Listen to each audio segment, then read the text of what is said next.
So, did you want to explain before we go into the questions what we were talking about before we got onto the podcast when you were talking about meditation? And it was really actually quite fascinating. I will, but there's something.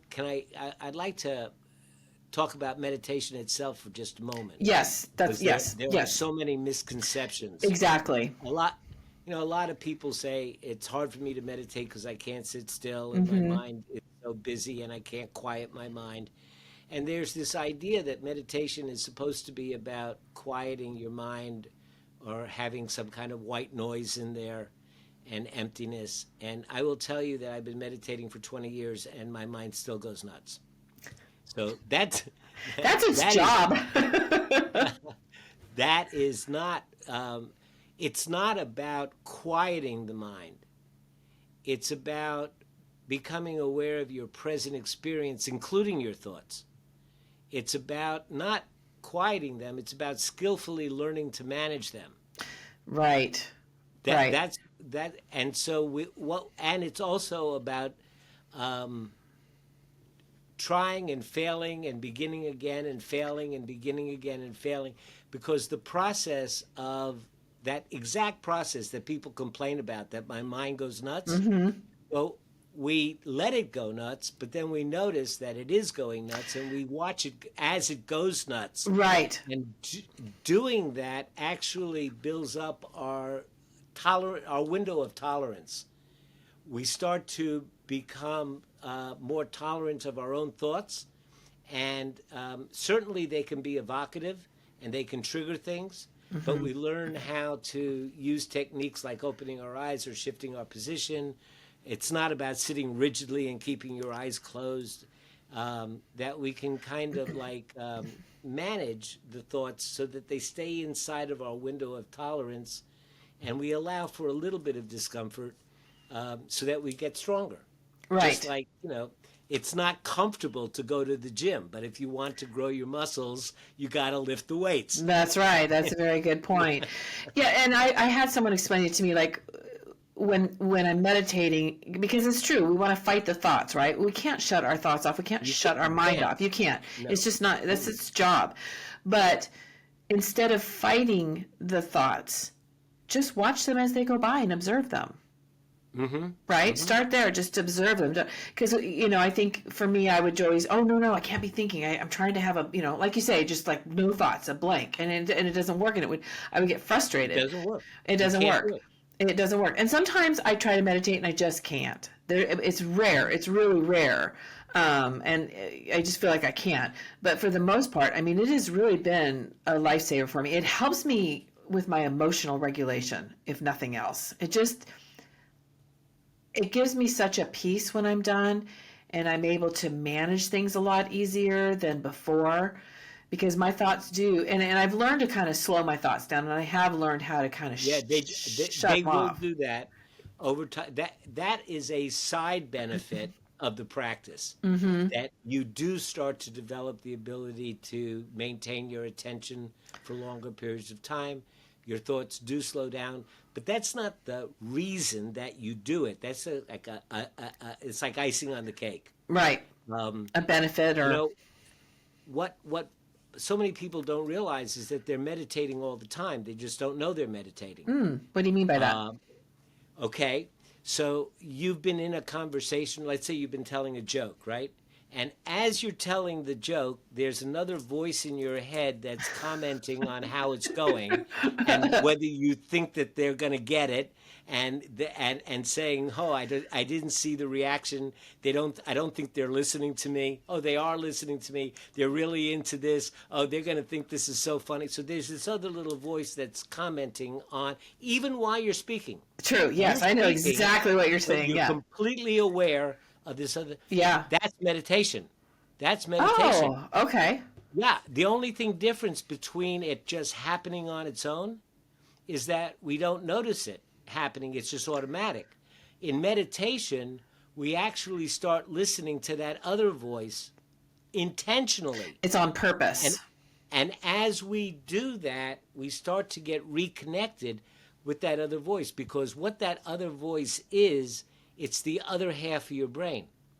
See, you're talking and you're connecting and you're conversing with your right hemisphere. That's your verbal. Your intuitive side is over on the left. And it's your Oh, intuitive side that acts as a governor on your logical side. So when we meditate, we become more familiar with that other half of the brain, and it's kind of like doubling your brain power. that explains why there's so much thoughts shooting around too, right? If that makes Mhm. sense. Interesting. Well, Okay. no, the thoughts shooting around is actually a survival mechanism. Explain that. You see, when you were in the forest for 1,700,000 years, as we evolved from Cro-Magnon to Homo sapiens, we evolved in a very difficult physical environment where we worked very hard physically and we ate things like onions and berries. And we moved around a lot, and that's what we did. But we were always scanning for danger because there were poison Sure. insects, there were snakes, there were tigers. So we developed the ability to kind of like wander and scan, and we were always scanning for danger, and that was a survival mechanism that we developed.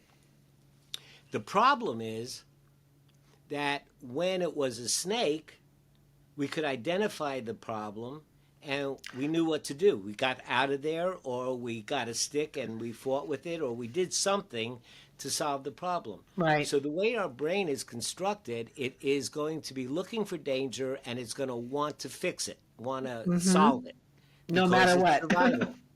Now, the problem is that the dangers that we have today are no longer a snake or a tiger. Yeah. They're deadlines. They're getting the kids to school on time. They're having a tiff with your boss. They're all of the paying the Traffic. bills on time, not getting the job, having to go for an interview. All of these things. They each one of them, and the word stress is sugarcoating. It's not really stress, it's danger. If you want to say what stress is the perception of danger. That's true. And today our dangers are so small and blended together that they are chronic all the time, it's all around us, undifferentiated because they fade into just a fog of danger. So imagine this prehistoric brain that's looking for a snake so that it can solve the Yeah. problem and is now put in an environment where it can't identify the danger, but it feels the danger. So it's scanning back and forth, looking. I got to fix it. So, of course, our mind is going to wander and go crazy. It's just a survival thing. Everybody does it, and it's totally natural and normal. Right. Right. That's the thing. There's nothing Everybody wrong with it. does it. Yeah. It's normal. Everybody does it. Normal. Yeah. It was funny because, excuse me, it was just maybe 5 years ago that I realized I was an overthinker. Like, I thought everybody did that. I thought that's how everybody thought, right? And I started reading about it. I'm like, oh, Oh, okay, that's not normal. Well, not that it's not normal, but it's common, but it's not healthy to be an overthinker. Yeah, I would yeah, yeah. ruminate on stuff for weeks and weeks and weeks. Well, that's fascinating. Okay, that gives us a really good idea, and I like how you explain that because it's so funny. As soon as I tell people, to meditate, or I suggest that they meditate, there's I just can't, and there's just that complete pushback. But the way you explained it, it's, you know, it makes it so much more simple, and there's just so much benefit to it, and it takes practice. And like you said, you've been doing it for how Oh, yeah. long, and your mind Yeah, still wanders. yeah, yeah. You can't. It's funny.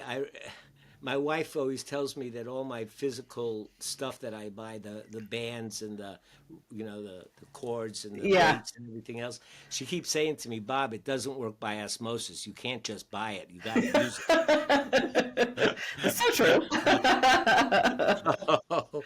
So meditation is kind of like that. It's like going to the gym and they show you the machines, but you got to get on them and use them.